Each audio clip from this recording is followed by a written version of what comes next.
Hi കൂട്ടുകാരെ, welcome to our Canada. Canada, New Zealand, Australia, UK ഇങ്ങനെയുള്ള രാജ്യങ്ങളിലെല്ലാം ഇപ്പോൾ മലയാളികൾ എന്തിനാ വരുന്നത് അറിയാവോ?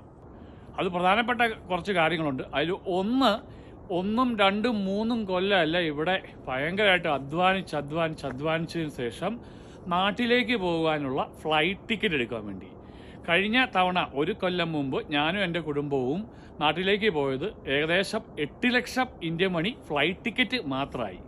കൂടാതെ മറ്റുള്ള എല്ലാ ചിലവും കൂടി ഏകദേശം 20 ലക്ഷം രൂപയോളം ഞങ്ങൾക്ക് അടുത്ത് വന്നു നാട്ടിൽ പോയിട്ട് തിരിച്ചു വന്നപ്പോൾ.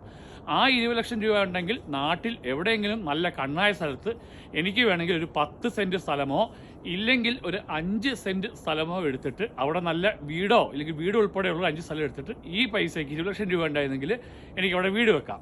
ഞങ്ങളുടെ ടിക്കറ്റിന് ഒരാൾക്ക് വന്നത് 2500 കനേഡിയൻ കാർഡാണ്. അതൊന്ന് നിങ്ങൾ കാൽക്കുലേറ്റ് ചെയ്ത് കഴിഞ്ഞാൽ 5 പേർക്ക് 2500 വെച്ച് ഏകദേശം ഇന്ത്യൻ മണി 8 ലക്ഷം രൂപയോളം വന്നു ഫ്ലൈറ്റ് ടിക്കറ്റ് മാത്രം.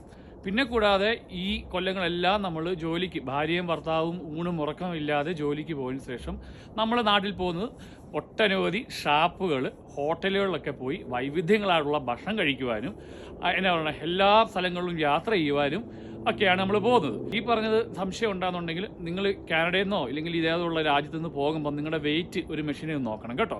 എന്നിട്ട് തിരിച്ചു വരുമ്പം ആ വെയിറ്റ് തന്നെയാണോ തിരികെ വരുമ്പോൾ നോക്കണം, കൂടിയിട്ടുണ്ടോ കുറഞ്ഞിട്ടുണ്ടോ എന്ന് കേട്ടോ. ഞങ്ങൾ കഴിഞ്ഞ കൊല്ലം നാട്ടിൽ പോയത് ഏകദേശം ഒരു 3 മാസം മുകളിൽ അടുത്ത് പോയിട്ടുണ്ട്.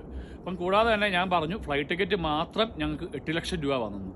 കൂടാതെ 20 ലക്ഷം രൂപയുടെ കണക്കിനി അറിയണ്ടേ, അത് നമ്മുടെ യൂട്യൂബ് ചാനൽ ഞാൻ ഇട്ടേക്കാവേ. യൂട്യൂബ് ചാനലിൽ നിങ്ങളൊന്ന് പോയി കാണണം, പിന്നെ സബ്സ്ക്രൈബ് കൂടി ചെയ്തേക്കണം കേട്ടോ. പിന്നെ അതുകൂടാതെ തന്നെ കാനഡയിൽ വന്നിട്ട് പ്രധാനപ്പെട്ട 2-3 കാര്യം കൂടി ഉണ്ട് കേട്ടോ.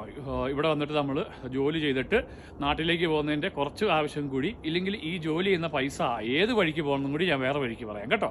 ഇതുകൂടാതെ വേറെയും കുറേ വളരെ പ്രധാനപ്പെട്ട കാര്യം ഞാൻ നമ്മുടെ യൂട്യൂബ് ചാനലിൽ ഇട്ടിട്ടുണ്ട്. കാരണം ഇത് റീൽസ് ആണ്, കുറച്ച് സമയമല്ലേ ഉള്ളൂ.